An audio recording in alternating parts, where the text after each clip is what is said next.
Well, good evening and welcome. Thanks to so many of you to come out this evening. My name is Cameron Owens, and I'm an associate teaching professor at the University of Victoria in the Geography Department. And on behalf of my colleague Ruben Rose Redwood and the Committee for Urban Studies at the University, we're thrilled to have you join us this evening. I want to begin by acknowledging that we're on these beautiful, beautiful, beautiful lands that have been stewarded since time immemorial by Lekwungen-speaking people that we now know as the Songhees and Esquimalt First Nations, and invite everyone to reflect on what it means to be guests here on these beautiful lands. I also want to acknowledge our sponsors at the Department of Geography, the Faculty of Social Sciences, and the the European Union Center of Excellence. So this evening it gives me great pleasure to welcome Meg Holden. I guess welcome her back to Victoria. Indeed, she was an undergraduate geography student here. Went on to get her master's and her PhD from the New School of Social Research in New York City. Is now a full professor at SFU in urban studies and geography, and is the director of the urban studies program there. Her interests are wide-ranging, but definitely sort of zero in on sustainable community development, sustainability indicators, health and well-being indexes and livability indexes, and what she'll share with us this evening, this concept of eco-urbanism and sustainable community developments around the world, and in comparison this evening with our own Dockside Green and an eco-quartier in Paris. So please join me in welcoming Meg Holden.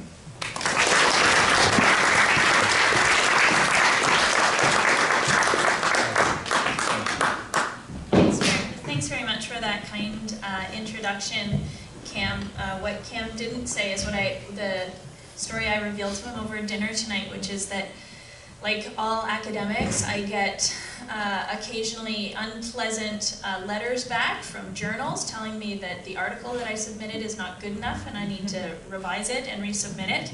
And the one that I got most recently implored me to do a better job of standing on the shoulders of the likes of Cam Owens, which is particularly interesting because Cam is my PhD student. And now I'm being asked to do a better job. Okay, let me get this. Okay, so thank you. So I'm very happy to be here tonight. As Cam said, UVic is my alma mater, and I lived in Victoria in the first part of the 90s, and I've been back here on many occasions, so it's always a pleasure to get to come back to Victoria. What I'm going to talk about tonight, I'm going to talk about work that is related to a project I've been working on for about 5 years now, looking at the rise and spread of what are called various terms, but what I'm calling model sustainable neighborhoods in different parts of the world. Oh, it looks like I took a carbon copy of the slide before.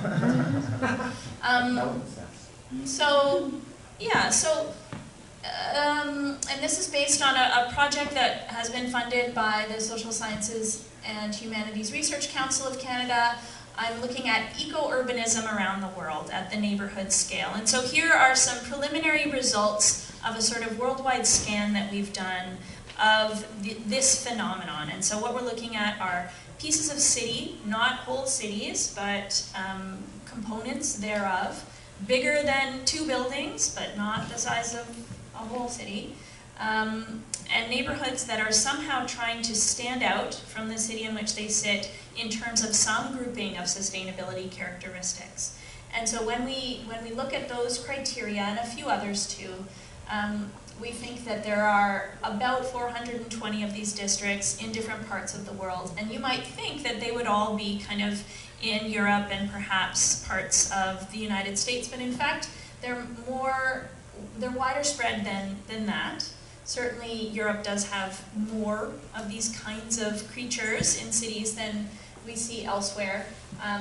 But Latin America and Asia are also places that we see growing numbers of what I'm calling eco-urban neighborhoods.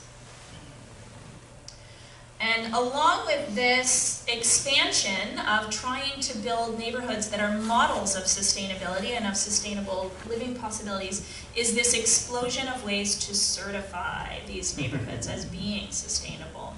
And so here are some pictures of the logos that are used in order to label and certify these projects. And so the ones that are labeling and certifying the projects that we're going to be talking about tonight are this one, LEED ND, so which originates with the United States Green Building Council, which started out with a building scale environmental and energy efficiency standard, and then subsequently developed the ND part, which means LEED for neighborhood development. So they said, okay, we know how to build energy efficient, we know how to certify energy efficient buildings, and so therefore we should be able to certify whole neighborhoods. It's kind of logical until you actually think about what it takes to make a neighborhood work that is different than what it takes to make a building work. But nonetheless, and LEED ND started out, Dockside Green was actually one of the very first projects to be certified as a LEED ND and received more points than any other project has received since. LEED ND has been actually quite an unpopular member of the LEED family of certification tools, and still they have come out. Dockside Green was certified when it was in its pilot phase. It then subsequently came out with a 2009 version, but really has only been used for a handful of projects in Canada. There is there's the project in Langford that is also a LEED ND project. There is a project in, Rainbow Hill in Victoria is another LEED ND certified project. And then the Squamish Waterfront, as well as Southeast Falls Creek and Westbrook Place in Vancouver, and a project on Burnaby Mountain. And then the other certifying system that we're going to talk about tonight is called Écoquartier. And this is a different kind of certification system in that it was never just a building certification system. It actually started out at the neighborhood scale, and it also started out by the French government. So the French government said, hey, we've got this opportunity. First of all, we have all of these neighborhoods and cities that need desperately to be redeveloped for reasons that I'll talk about a little bit. And we're going to develop a top-down model for how to do this in order to advance, the nation's pride in sustainable development. Hi.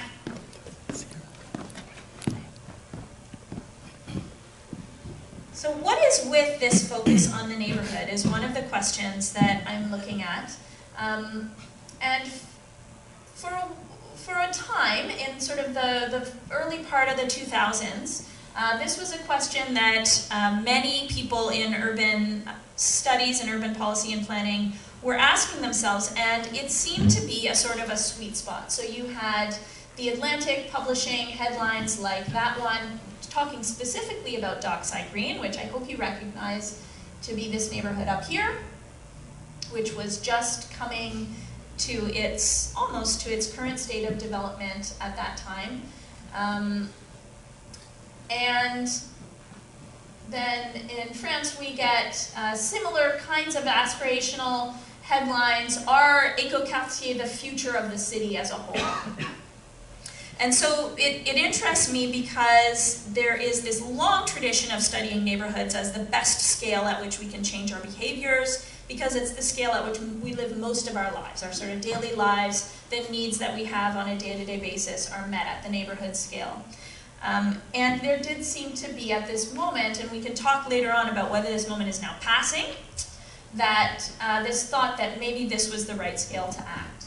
Here's a little snapshot of Paris. Raise your hands if you've ever been to Paris. Thank you. And raise your hand if you have some passing knowledge of the French language. Okay, perfect. There you go. So this little map of Paris is showing the locations of the model écoquartier to be situated in Paris itself. And this is the one that we're going to focus on tonight.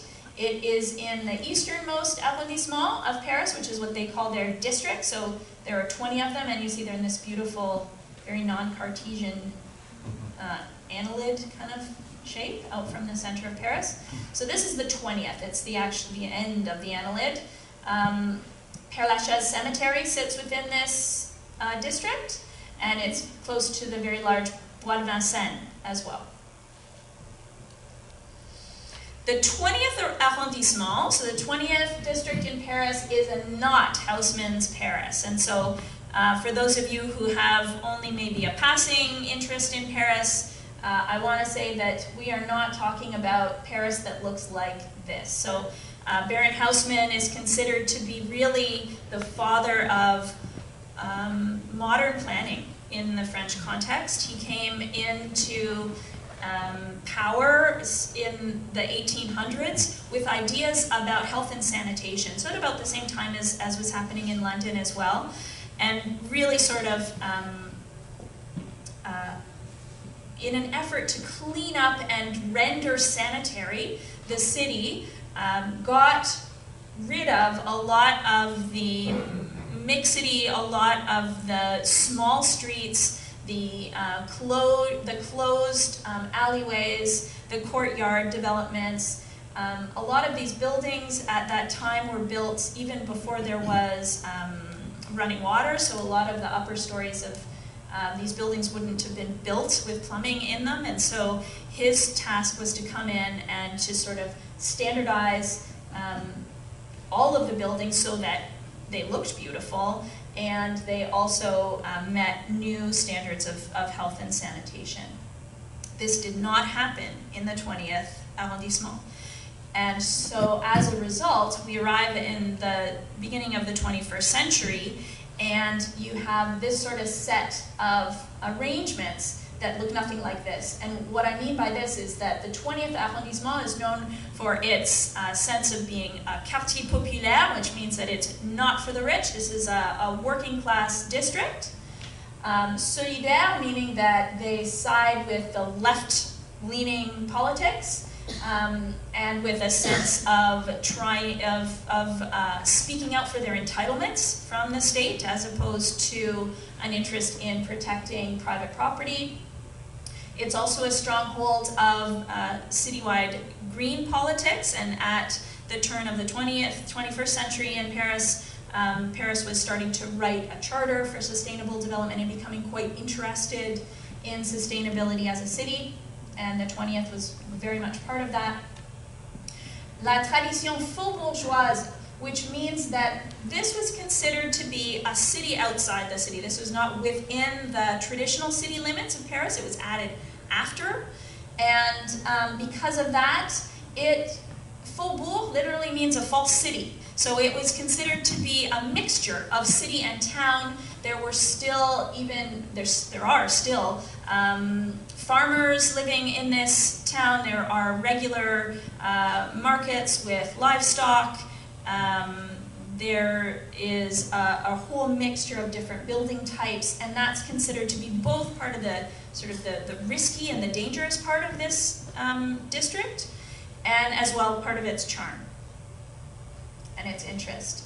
It is in French hyperdense, which means that it is one of the most densely inhabited neighborhoods, districts in the city of Paris, which is already at least 5 times the density of Vancouver, so it's a very dense city already.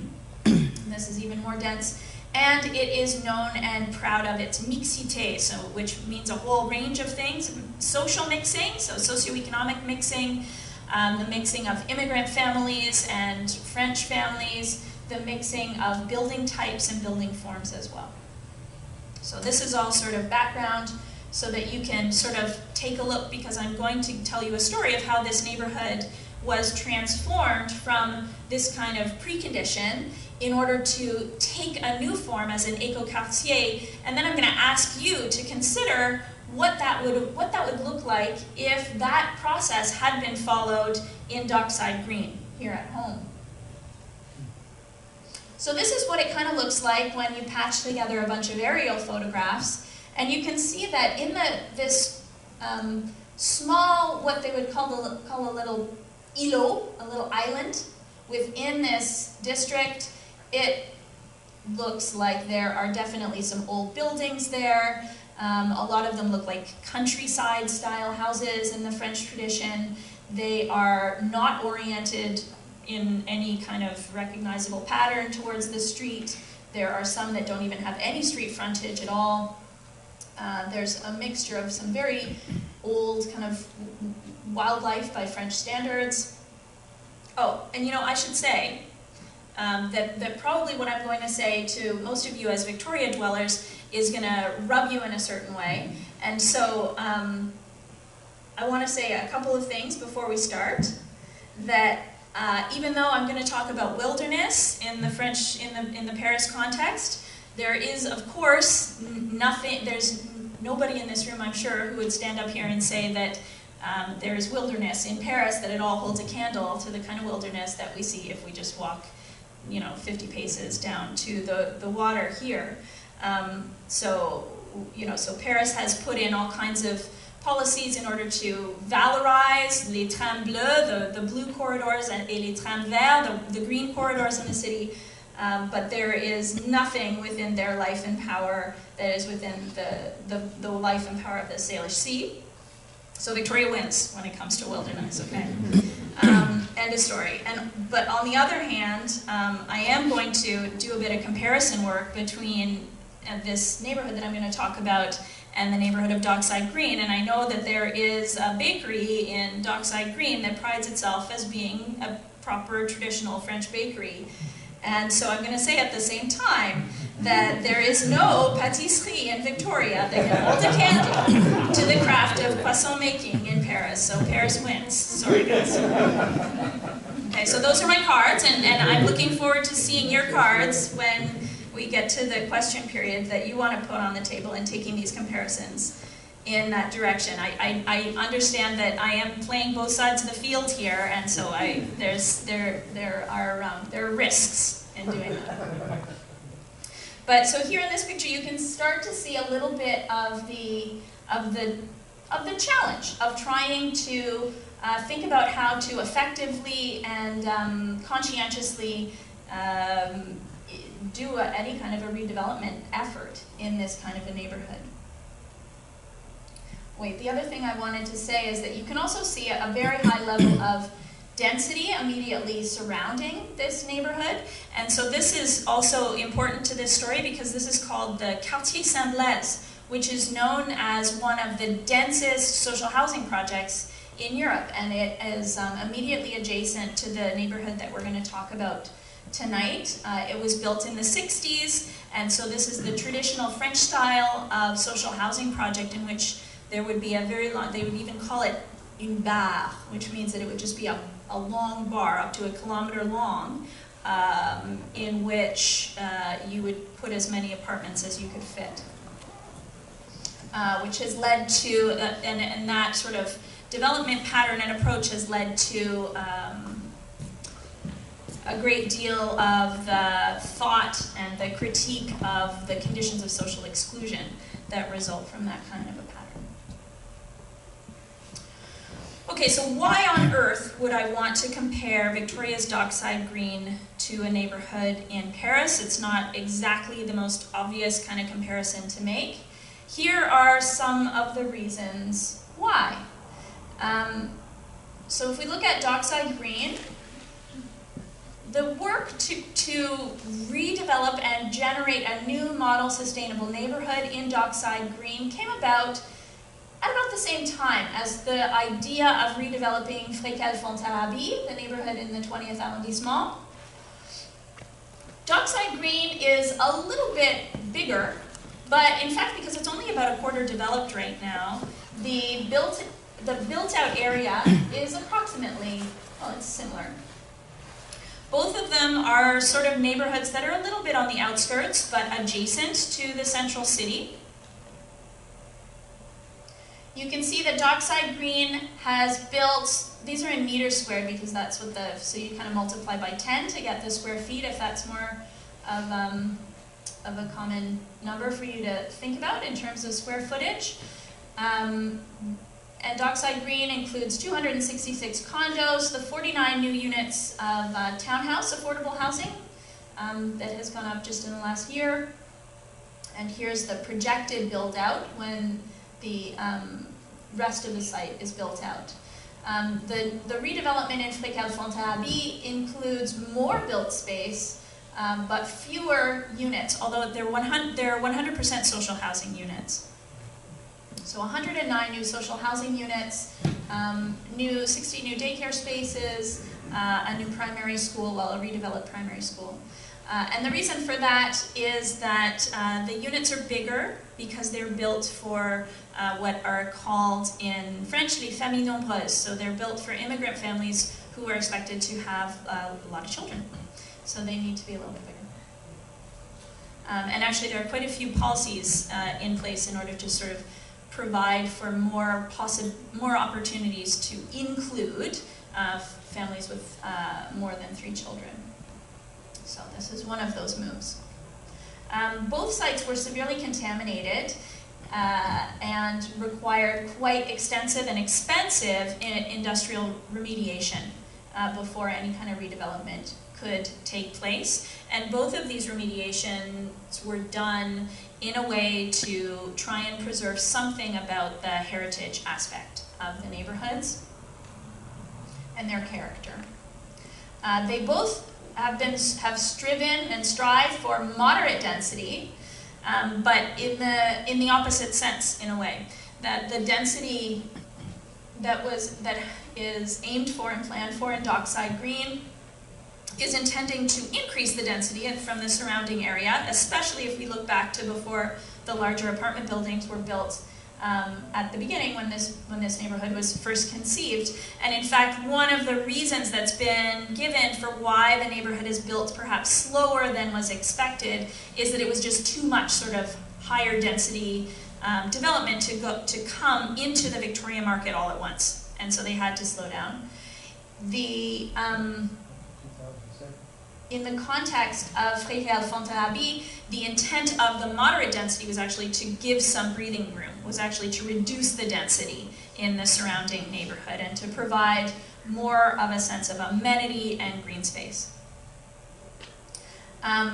Where these projects are starkly different is that the Dockside Green project has been private sector led by a series of different developers. And in France, as is the dominant case, this has been a public sector-led project. It's led by one of the 2 social housing providers in the city of Paris, La Sion. And so it was that agency's, that social housing agency's job to do the master plan. In fact, they hired a coordinating architect to do the master plan and then to hire the architects to do the individual buildings. Both of these projects innovated and sort of wrote the rules for the certifying system that then became standardized in a sense because of their pilot effort. So both of them predated the certifying system that then certified them, right? And because of that, both of them are known for having experimented with a variety of different kinds of green technologies. Both of them have experimented in building technologies and energy efficiency technologies at the building scale. Dockside Green is, of course, particularly known for its water sanitation innovation at the district scale.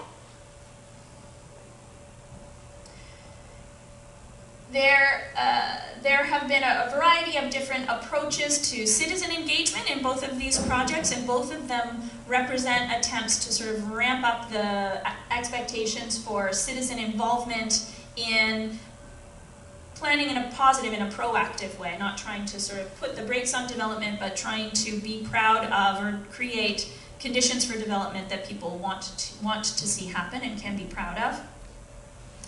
As part of that, both of them included a very high priority on quality public green space, and both of them have been very rewarded for the work that they've done in their own places and even further afield. So here is the sort of master plan that corresponds to the aerial photograph that I just showed you. Looking at the inside, all of these black buildings are the ones that were redeveloped, and then the gray ones is just showing you the density surrounding immediately, and showing you a little bit what a mixed bag of properties. So the city comes in, the public developer comes in, and they have to figure out who owns all of these pieces of property, because in many cases there is no title, there are squatters, there's not a clear sense of who owns what and who has the right to do what where. And these buildings are all in various states of disrepair. So this is what I mean. This is not Haussmann's Paris, right? These are buildings that are crumbling, literally.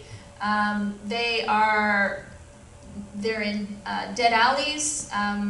There are different kinds of industrial and commercial activities in different states of work. And there are different wild and perhaps uncondoned uses of this space by families and neighbors that are peacefully coexisting with others without the watchful eye of the state. So here is a close-up of one of the buildings, and these buildings typically would have been there for at least 300 years. And in Paris, the buildings are built without almost any foundation, too. So you imagine just the sort of what could possibly be holding these buildings up after all of this time. And you can also see the Quartier Saint-Blaise in the immediate background. Just some other before shots. This is the flip or flop kind of portion of the top where you get to see the before pictures. So this was the interior courtyard, which was used as a terrain park. And what that means in the French context is that it was actually operated as a place where children could go when they weren't in school. Children don't go to school on Wednesday afternoons, for example, in Paris, and so many parents work, and so they still need something to do with their kids. And so they would go here, and there would be sort of dangerous activities to do with them, but that kept them outside all afternoon at the same time. And you can see these would have been, some of these are older industrial buildings. This one was, I was told, used to be a film processing plant, so this is where a lot of the concerns about toxins in the soil come from.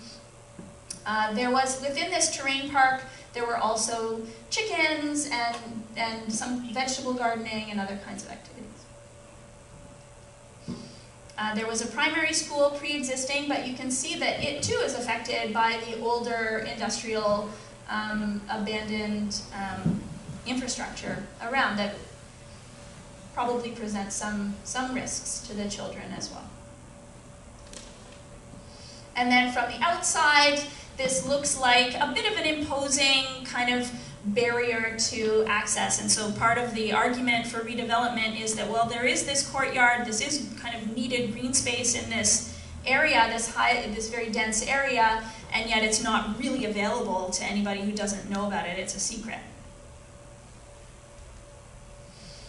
And so they started to work with the residents to sketch out some visions for how they could open up this area, create some, well, first of all, repair the buildings that could be repaired, demolish the buildings that needed to be demolished, rebuild, and create an amenity that was more accessible, more available, and yet somehow preserved some of that sense of specialness and kind of wildness that the residents had grown to love. So what difference does this eco-quartier make? I'm going to tell you some stories, some vignettes about how this was done, and I'm going to point out a couple of, well, this list of different aspects of this project that I think make it stand out from what's been done here in the case of Dockside Green, and I want you to maybe consider the way in which some of these aspects could possibly make a difference if they were to be applied here. So one of the things that I, as a good critical urbanist, I approach all projects now with the sense that, well, everybody knows that government doesn't do anything, that markets run the show, right? We all kind of accept that there's this global neoliberal model, and yet in France, what people were telling me at every turn was, no, the state's everywhere. Don't ever think that the state is not controlling everything. And so I'm going to tell the story of how the state is quite overtly in control, and that there are both positive and negative spillovers in that. The attempt at concertation, which is the French term for what they do when they do citizen engagement, but which is also linked to what they call animation, which is something that we don't really talk about. It doesn't really make sense in direct translation. And it causes a problem in the sense that you need a public to come together. The idea is that they have to be animated. There needs to be somebody whose job it is to get people like us who come together without anybody telling us we have a job to do, to talk. And that if you don't have that sort of animation, that there won't be any sense of propulsion to any kind of engagement that people would have. So it does create this sort of bias towards a top-down model as opposed to a bottom-up planning model. The sense of patrimoine, which is the sense of a common shared heritage, both in the physical infrastructure side of things, that we might all, as a people, decide we have a common heritage in the Parliament buildings, for example, or in a tree, is something that is important to this story. The concept of mixité, the fact that all of this, that there was never a question that all of the redevelopment should be social housing, is one that I'd like to consider. And then the mixing as well as being important in adding variety to the different techniques that were used to insert environmental and sustainability technology. The central nature of les équipements publics, the public infrastructure, including the daycare, the school, and then the public courtyard. I'm going to tell a story about the Super Café. And this notion of sensibilisation, which is the sort of the biggest failure to date of this project, which is how to get people to actually behave in a way that is fit to the environmental technologies that the neighborhood gives them. Particularly in terms of conservation and waste, zero waste management, and their and protection of valuation of biodiversity. And then a concept that we almost never talk about in the English language outside of dark socialist rooms, la solidarité. So the state being everywhere, one thing that you see, so this is a state-led redevelopment, revitalization process. One thing that happens is that the local politician, their staff, and their architect that they've hired go out and they have to try and figure out who owns what and what they can do and what they can't do in this neighborhood. And that leads to a lot of conversations, including with landowners of the neighboring buildings outside of the immediate island that we're talking about. And those conversations led to a lot of interest in doing more green renovations, because a lot of the privately held buildings in the immediate surroundings also were in need of renovation. And so that led to this whole spin-off approach of revitalized redevelopment projects that actually incorporated most of the green technologies that were experimented with by the state in Fréquel Fontarabie. It also led to some synergistic projects in the immediate vicinity. This one in particular is the Jardin sur le Toit. It's one of a few jardins de béton, concrete gardens, and gardens on the roof in Paris. On on the rooftop of a gymnasium, which was built in order to service the new school, because gymnasiums and schools are considered separate pieces of infrastructure, so that one gym can serve several schools. And it's quite an elaborate garden. There are 2 chickens that live there. I'll prove it to you later, if you're watching carefully. These operate year-round, and they operate primarily as an approach not to greening and not to sort of environmental awareness, but to social inclusion. Why? Because there are staff of the city that are hired there to do outreach and social work with people who are who are difficult to employ, and have multiple barriers to employment. And they will come there and they will work within the garden. And they work on projects including beekeeping and honey making, as well as all kinds of gardening projects. And it also at the same time serves as a community center and a neighborhood center.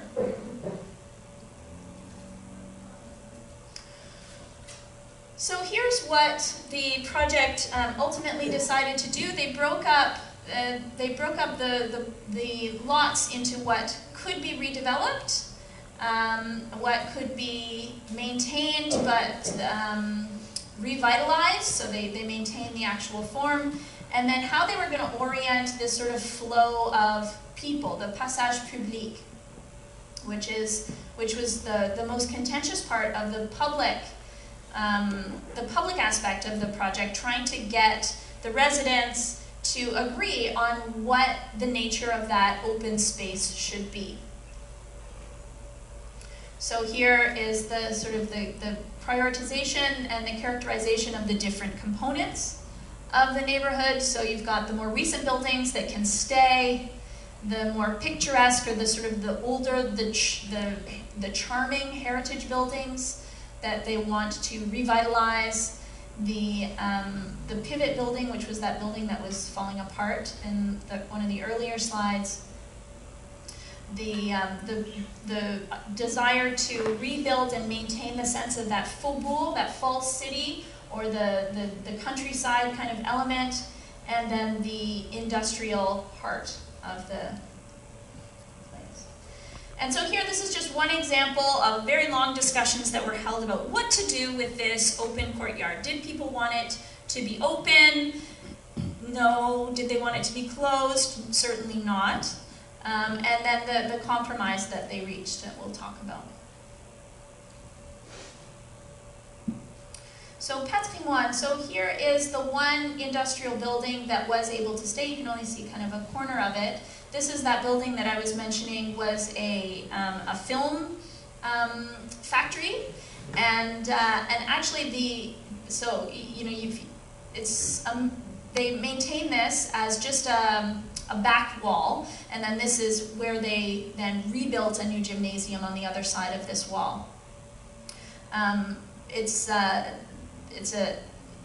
So this was a sort of a compromise that was made in order to preserve just a wall, which also gives a sense of the fabric of the industrial in the neighborhood. The new buildings, I mentioned, were built with a variety of green building techniques. There was the first passive house building in France, which was built by Pascal Gontier. It's actually a pair of buildings with that sort of passageway in between them. It looks like it's built out of wood, but it's actually not. It's just cladded with wood and then with iron. But it does operate as a passive house building. And you can see right behind it is the Quartier Saint-Blaise again. So much less density than had been existing. This building used a different approach.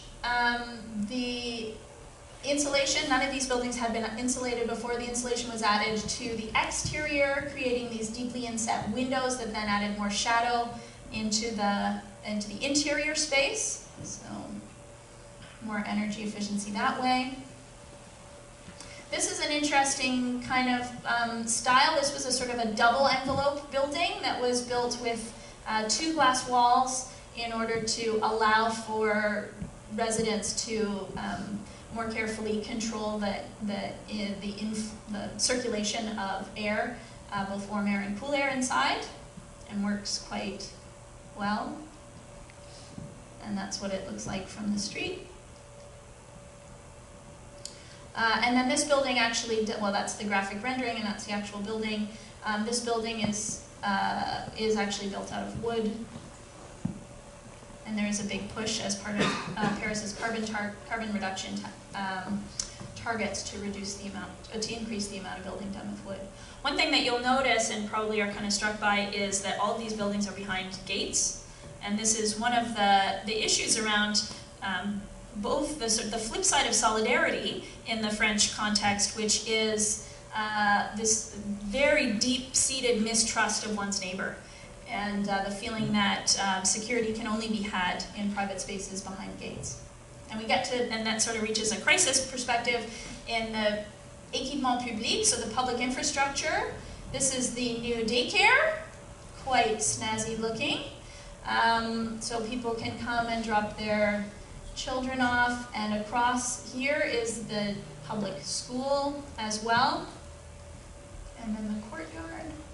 So here's the daycare courtyard where the little children are playing, and here's the public school courtyard where the slightly larger children are playing, and they can't even see one another actually, because there's a concern about terrorism, there's a concern about kidnapping, there's a concern about pedophiles and people spying on children. This is what the interior of the primary school courtyard looks like.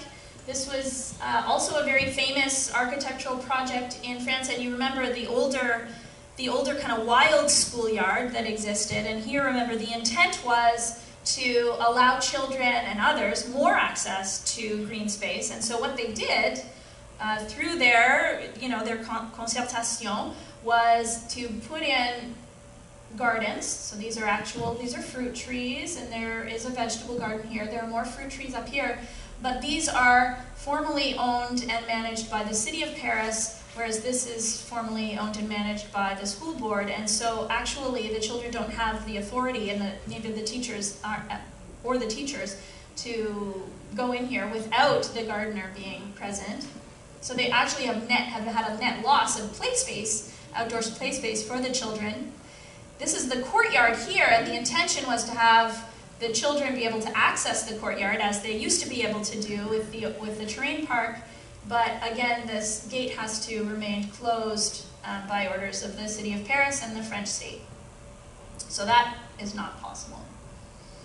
Even these balls, the children aren't allowed to jump off of, because they are considered to be too dangerous. They weren't built for that. Yeah. So what was the courtyard supposed to look like? It was, and you'll see these are all different architects imagining the redeveloped courtyard within this great new neighborhood. And you see places for lingering, the ability to traverse through on a bicycle or walking, the ability for children to roam free a little bit, to spend time. This is another architect having a very similar idea about the interest of being in this park, lingering, enjoying different ideas. It looks like these people are in uniform, I don't know why, but here you can definitely see this is part of the old heritage, industrial, but still, these are people enjoying green space. It's a grass, but anyway. This is what we actually got. So in fact, what this was built as was a sort of a few strips of mostly wilder vegetation. I'm going to use the word wild in quotation marks, with a path running through it. There are grapevines growing, and the neighbors do make wine a little bit every year, but those are my children. There are no other children playing in this park.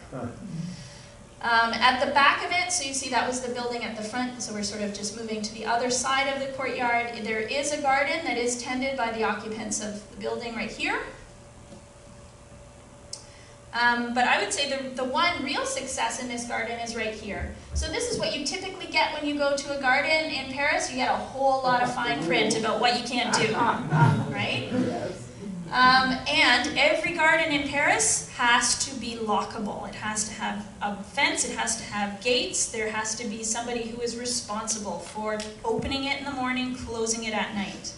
This is the huge advance made in this park that it's open 24 hours a day. And how did they do that? It's not a garden. It's actually part of the voirie, which is the wayfinding. So because this is part of the way that one gets around rather than the way that one recreates in a park, they were able to keep it open, ungated.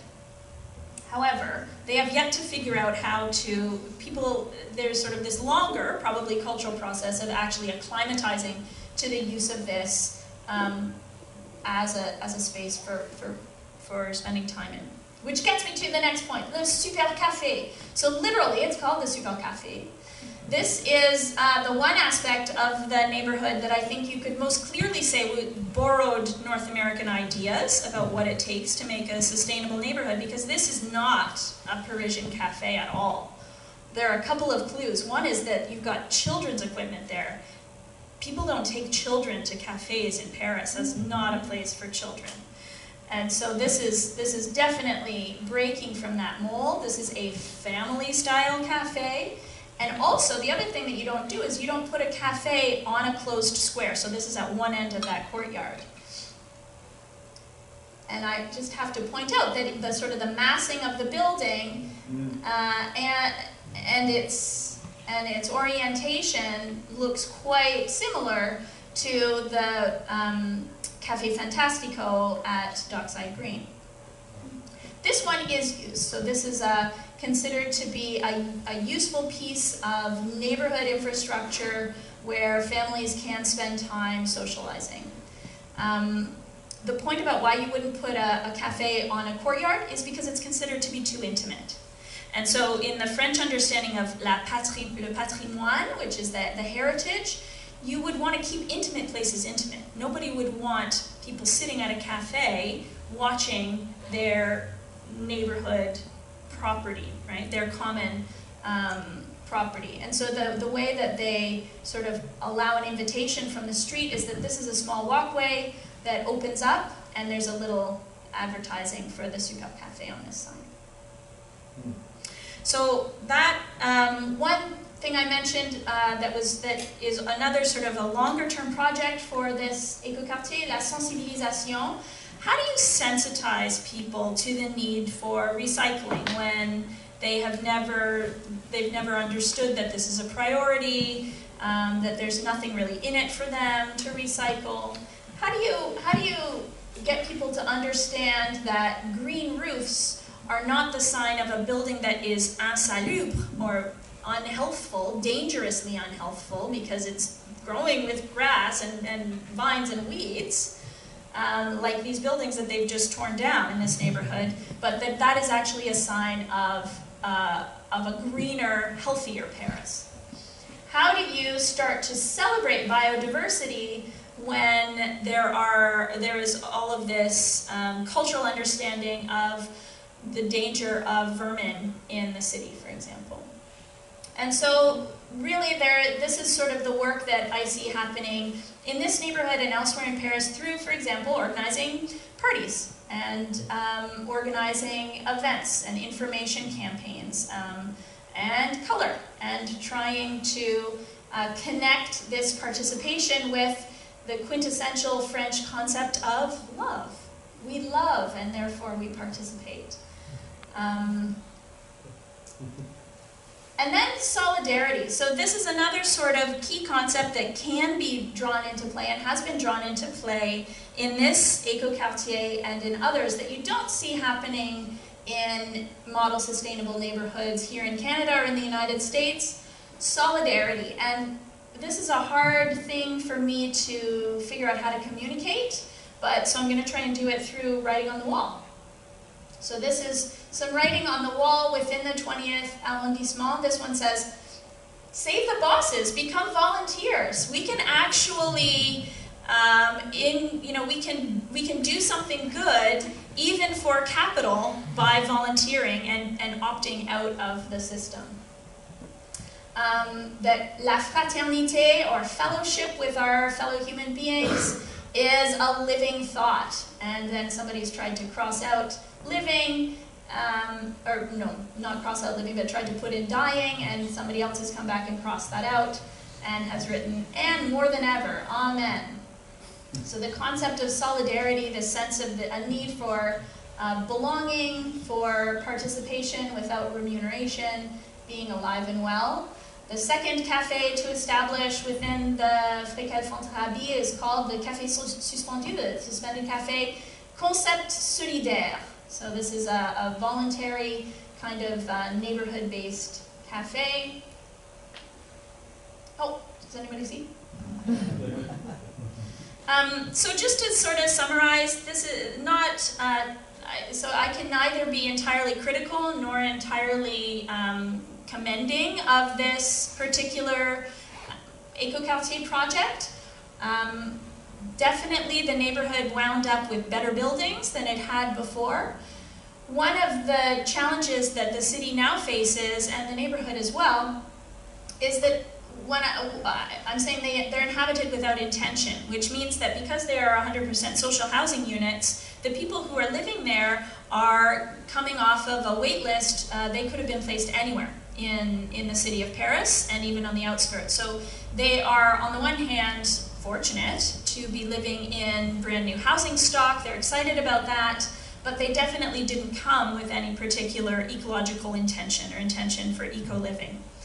And so that goes along with the sort of this perceived need to sensibilize, to educate people how to make the most of these technologies and opportunities. There's a very popular perception that it's less wild than it used to be. And that's a kind of a sad testament to the fact that this is intending to be one of the greenest neighborhoods in Paris.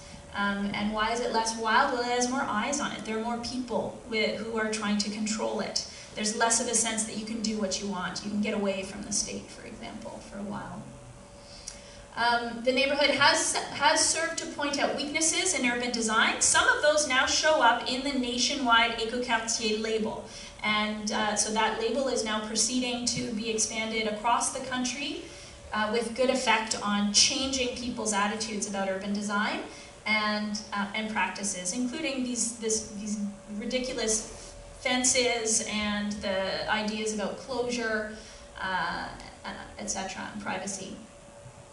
Pointing out weaknesses in social trust, and then the concomitant need for increasing in solidarity in sustainable neighborhoods. And then I think that both Fréquel Fontarabie and Dockside Green point out a cautionary tale. I mentioned at the beginning all of this sort of proliferation of different ways of certifying what the most sustainable, healthful neighborhood is. But really, both of these neighborhoods show that they needed to come up with a model that then could be turned into a certification system. And so I'm not sure that package can then be translated in any useful way to different locations. So, with that, I think I will ask if there are any questions or thoughts. Thank you.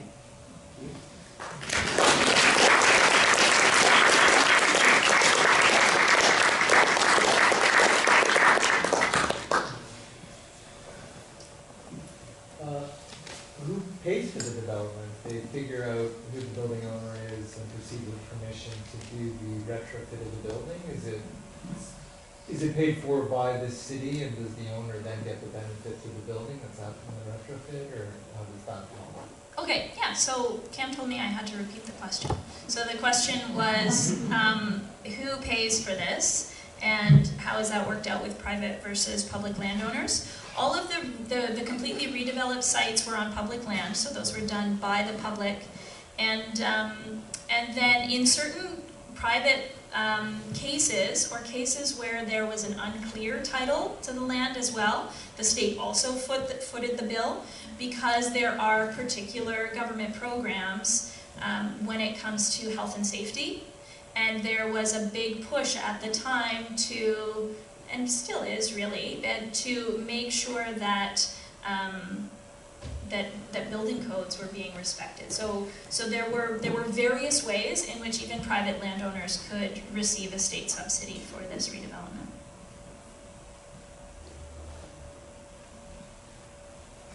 How was the animation process set up, and is that an office of it, or are they animal tours? Well, so animation is sort of this big tent. So the people who work there are 2 social workers who work in that rooftop garden, for example. They could both be considered animators because their job is to take care of the garden, first of all, to do outreach and follow up with the people who are the regular visitors, to make sure that they have their tasks to do, that they're motivated to do them, to find different tasks if they're not motivated to do them, to make connections. But then there's the sort of the animation for the particular redevelopment project as well. And that was done through a tender, like through an RFP process, and then that public engagement consultancy is what we would call them here. They would then work for the city in order to run that process for a particular period of time. I would say in Paris there's that piece of work is much less advanced. There are lower expectations for engagement than exist here in Canada, but that's changing. Yes? Were the residences within that area rentals or owned? All rental. All rentals? Yeah. What kind of numbers are we talking about? So there were, okay, so I should say, so the 109 social housing units that were built were all rental. So those are all managed by the social housing agency on a rental basis. There are also within some of those, within the parts that were the privately held, those buildings could be accession, so they could be privately owned. So these units, for example, could be privately owned with a government subsidy for the ownership. So it's sort of like what we would have as a covenant on title that prevents them from selling at a particular rate. But most of these, so some of these grayed out areas would be owned as well. And that actually creates a bit of a tension too, because then you've got, in some cases, the social housing units, which are more valuable. They would have a higher market value than the slightly renovated units that are privately owned and held in the private market, which creates this interesting sort of dynamic in terms of where the responsibility is and where the motivation is to maintain one's dwelling in good repair.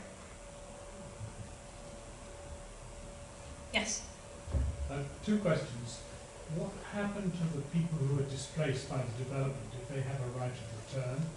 And secondly, was any assessment done before and after to see whether life quality improved or declined? Yes. So the answer to the first question is, did they have a right to return? No.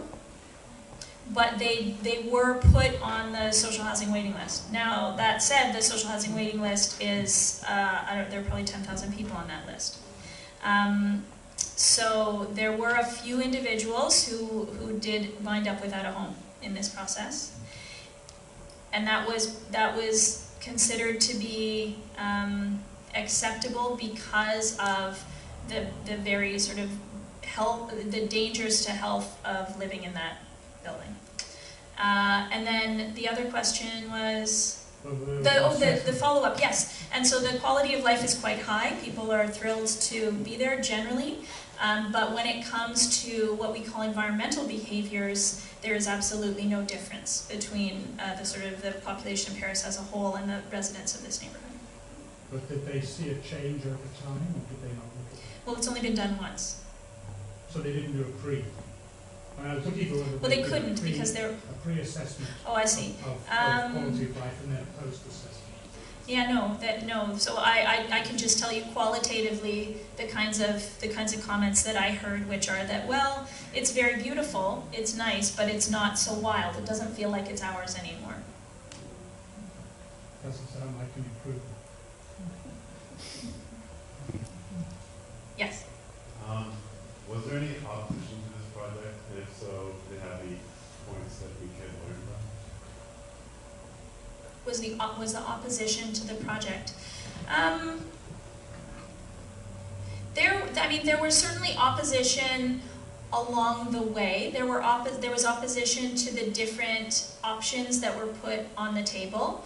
I did not hear about any opposition to the project as a whole. I think that generally, you know, there's this sense that this was a neighborhood that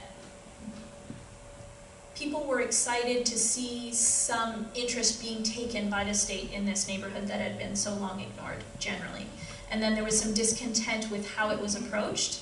And I would say the lessons would be to develop a more sophisticated understanding of how to articulate your needs as residents at the early stages of a project. Because I got the sense of architects and actors who were quite willing to try and facilitate residents' expectations, but felt often like they had to make it up as they went. There was also a lot of political infighting. The story about why the Courtyard ended up the way it did was mostly about one politician not liking another politician's idea. Yes? After looking at this project, do you think the scale of the neighborhood is a good place to start at trying to implement eco-quarters, or did it end up leading to kind of gentrification? Or what would you say about the scale of trying to increase biodiversity within the cityscape? Yeah, that's a great question. I still am quite persuaded that the neighborhood scale is an effective scale to work at as someone who wants to try and see, who sees processes not working well for sustainability in the city and wants to see them change. However, that said, there is a lot that happened with this project that could have gone differently if there was more higher level political support. And I think, so it's a different game, but if you want to play the serious political game, I think that you might be able to be more effective by being able to work across scales, especially because Paris is both the biggest city and the national capital in that case. So to follow up on that, would you suggest working at a larger scale or a smaller scale yet? Like working with individual plots of land as they come? Well, I think the most rewarding work is on individual plots of land. But in terms of the most effective political work, I think you need to be willing to work across scales. Yes? What were the numbers of people there before and after?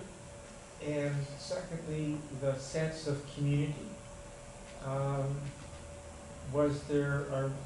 Is there currently with the new residents a rebuilding of a sense of community? It sounds like there might have been one beforehand. And I'm wondering if you have any idea what the sense of community on this project would be versus Dockside Green, and whether there's a sense of community here. Oh, that's a great question. The numbers before are unknown because there is no sort of sense of confidence about the census yet for that particular neighborhood. The numbers after should be about 400 in this particular little island. Is there a sense of community? There's definitely a divided community. So the people, and I hear it about which cafe they go to. So the old timers will go to the Café Solidaire, and those new people, they go to the Super Café. And so there's still quite a bit of, and you see like the Courtyard, which was designed to be a place where people could come together, isn't used that way. People don't spend time there. So what does that say? That says there's a lot of work to be done in terms of community building. Now, there might be some Dockside Green residents here, people with ideas about this. I certainly, when I spend time in Dockside Green and ask people about their feelings of belonging, I certainly get very positive responses from I don't think I have ever heard a negative response when I'm down there and asking people if they feel a sense of community there. However, what I get a sort of sense of neighborhood pride. I don't necessarily get a sense of a very close community in terms of social relationships. Because there's a public housing component that too, very adjacent to it. I don't know how much linkage there is between the two. So. Yeah, and I've spoken to some of the public housing residents, and yes, I would say that's true, that there's definitely a divide.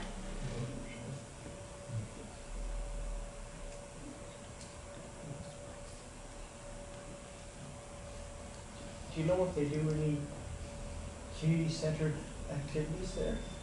In both of these places? Like, do they try to put in something of a, I don't know, some sort of a celebratory or some common gathering thing, some festivities? Yeah, there's the garden. Okay. They put the garden on the roof, and they have parties, and they have, Paris has lots of parties, celebrations of biodiversity, celebrations of the honey, celebrations of, yes, certainly there are definitely efforts being made and animated. With the animators, are they all professionals or are they local volunteers for the community? Typically they would be professionals. Sometimes they would be young people though, perhaps. Sometimes young people from the neighborhood. The city of Paris employs, I think, 10 times the number of employees of the city of Vancouver. So it's a large staff, lots of people to do the work. For that city. A lot more people too. Yeah.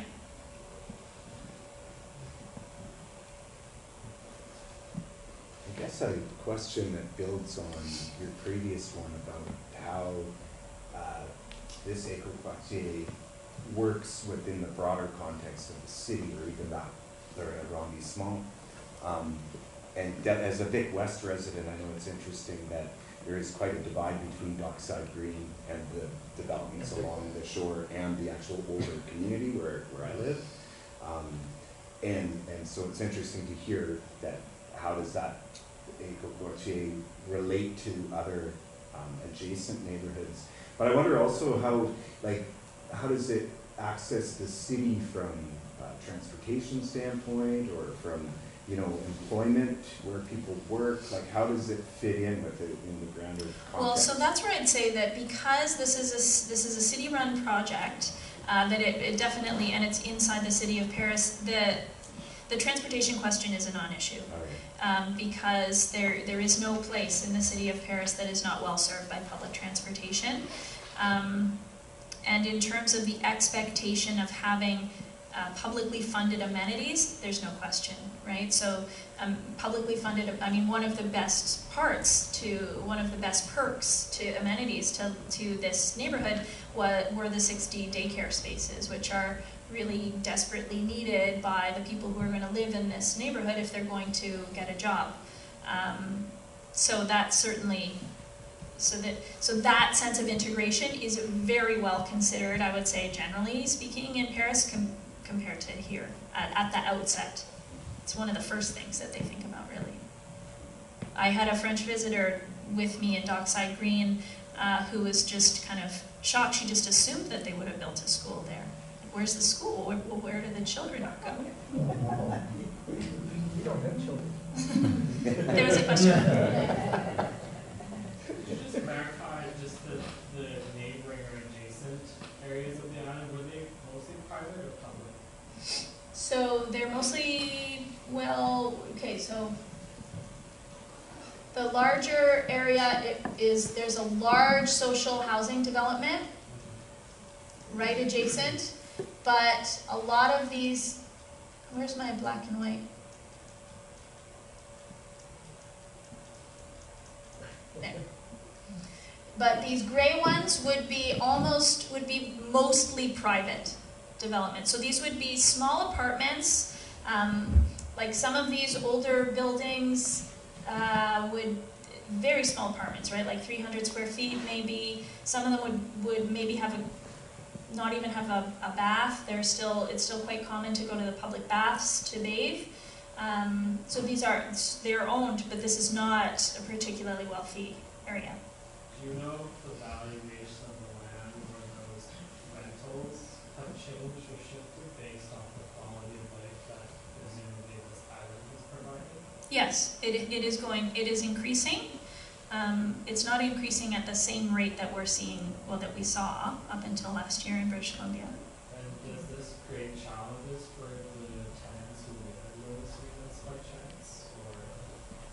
Well, it doesn't create challenges so far for the social housing dwellers, except in a very sort of downstream effect where you could ask, well, is this leading to a gentrification process where the state also expects a return on investment for the cost of building social housing units, which is possible, right? But no, it does not change the rent that the social housing dwellers pay. That's set at the national scale, and it's geared to income. I guess it's maybe for the privatized. Yes, it does change that. Yeah. Yeah. I'm wondering how closely you've been following Dockside Green as it sort of slows down its development. Have they adjusted the master plan from what was originally planned, and as they've learned from the other eco-country neighborhoods? How have they changed it? I don't know if you've been following, but how have they changed it? And do you know why? Sure. So the short story on that is that after the first few buildings had been built, there was the sense that it might have been too much for the local market to bear.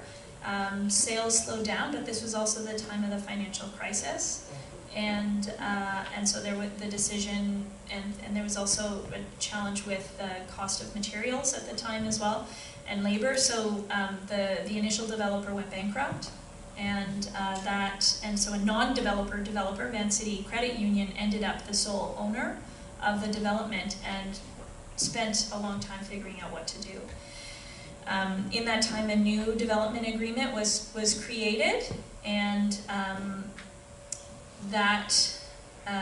and another story for why the development didn't succeed in the first instance was that this private market mentality, that the developer had incurred the cost of building 75% of the public amenities that they promised, but had only gotten the return on 25% of the built area that they were entitled to. And so there was this sense that they overbuilt the amenity and underbuilt the development. So then Van City just a year ago finished the private but affordable townhouse development there, the 49 townhouse units, which does bring the social, well, if you call it, the affordable housing to about 15% of the housing that's currently there.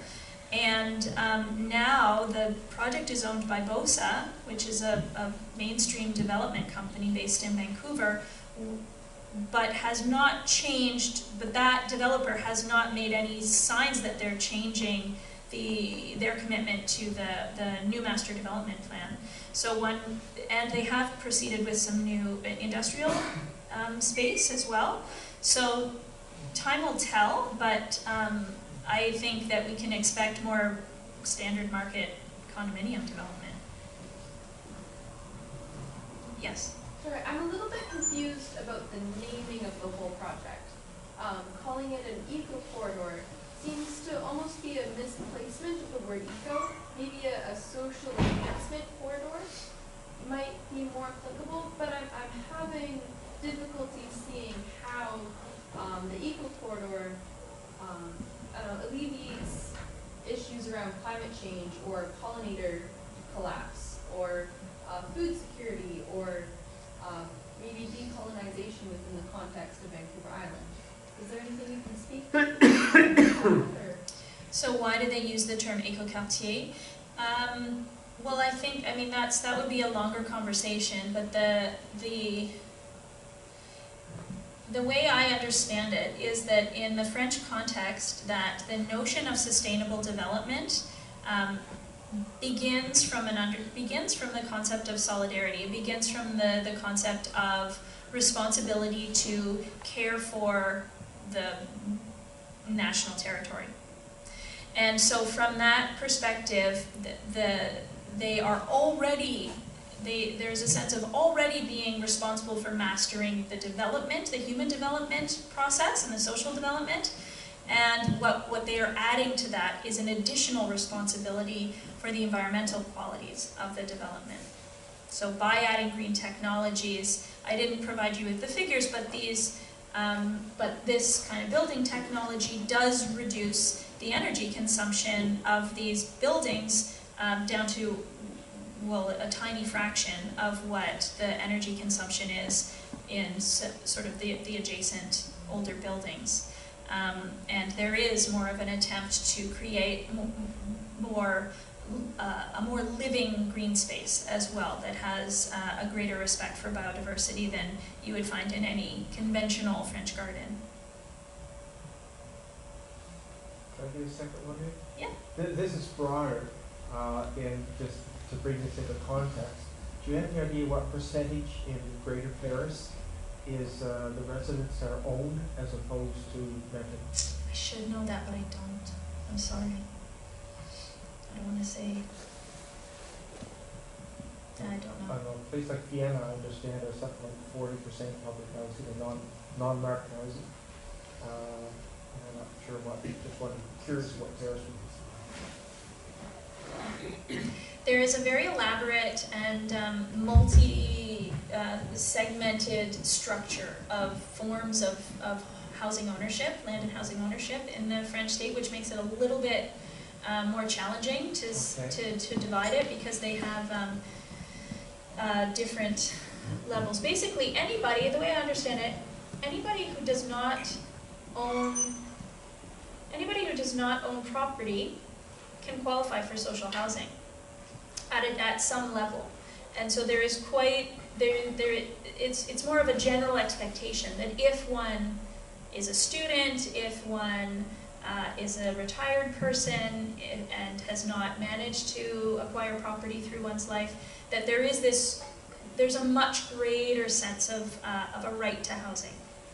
Probably not at the level of Vienna, but there is that sense. Yes? So this area of Paris is not impacted by the influx of new immigrants? Absolutely, and so it is, yes. And so this would be one of the key neighborhoods in which new immigrants are finding a home, because it's along with the 19th and the 18th arrondissement. This is one of the only areas where there's significant development occurring. So there's no tension around that? I mean, there is in other areas of Paris, and I was just wondering about this area. I mean, there's tension in the sense that there are those large fences that I showed. And there's a general sense of wariness, I suppose, after the attacks that have happened. There's no backlash against the immigrants being there? Not perceptibly on the streets.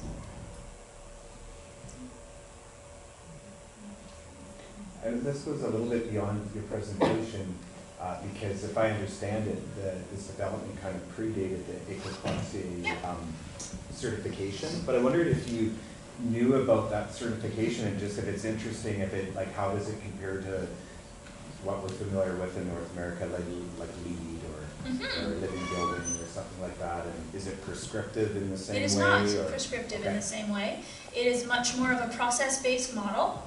And so the state accompanies the developer, which is frequently a city, it's frequently a municipality, and it is really seen as the key that a city might use to unlock funds for redevelopment of tired, old, unuseful social housing in order to develop better, new, more acceptable social housing. And so that is sort of what it is used for. The other key difference is that there are 4 steps to the process. There is a 4th step, which is an evaluation process. So that would be the way to get at some of the answers to some of these questions, which would be sort of like, how does this perform over time? Does it affect the surrounding neighborhood? How does it affect the surrounding neighborhood? Is this driving gentrification, or is this protecting qualities that existed and doing other things? So that fourth level has just sort of been added recently, and we'll see if there's actually the will to follow through. But yeah, but that absolutely does not exist with LEED, which is a travesty, really. So LEED is on its way out? I think LEED ND, I don't think we'll see it for very much longer. However, now we have LEED for cities, which is in beta model, and so this is a new attempt to certify entire cities as energy. Yeah. So what if not LEED? Sorry, there's another question. Just okay. It's okay. I just wondered, it was triggered by your comment about the energy efficiency.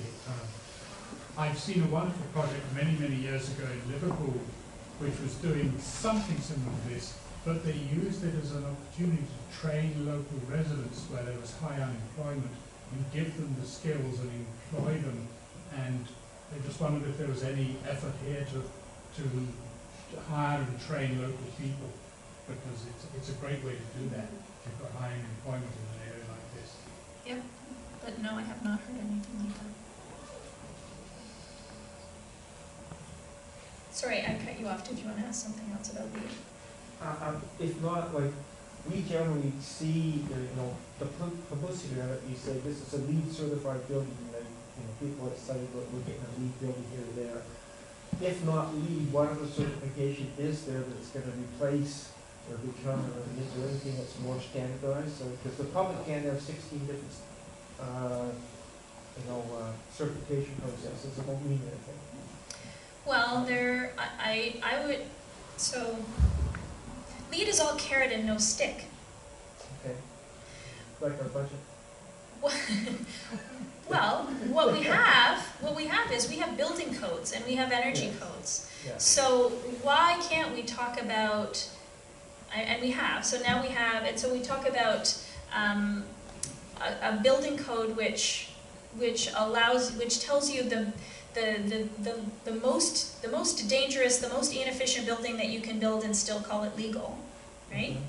But now what we have in British Columbia, which is a good thing, is a step code which allows developers who are willing to actually do something that is more energy efficient, and to say that this, and not only to say that this is legal, but to say that this is better, and to be able to sort of market it that way and be rewarded for being able to do work that way. So I would really rather see us move towards that kind of a regulatory approach that still incentivizes people to improve upon the best behavior. Maybe we have time for like one more question. I see a question. Beside you. Chrissy.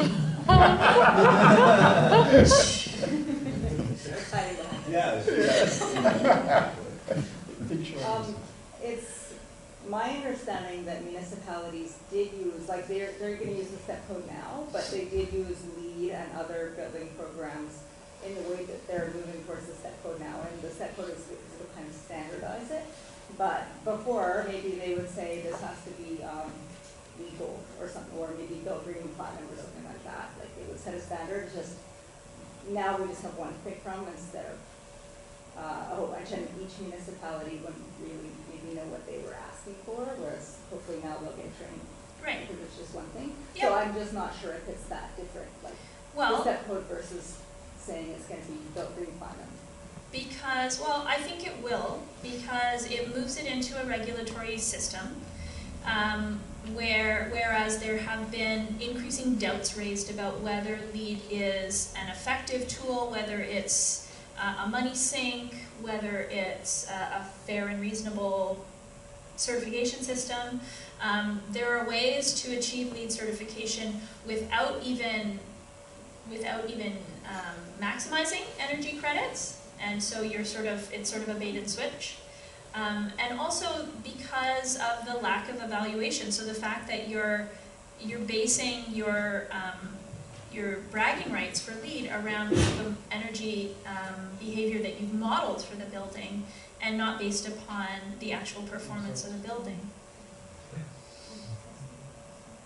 So my hope is that I think it's a good move to move towards a more regulatory approach, although I totally agree that LEED still is better than nothing for many places. Don't you have to pay a lot for LEED too? You have to pay something. Good grief, it's not a lot compared to the cost of building a building. No, exactly, yeah. Okay, well, maybe on that.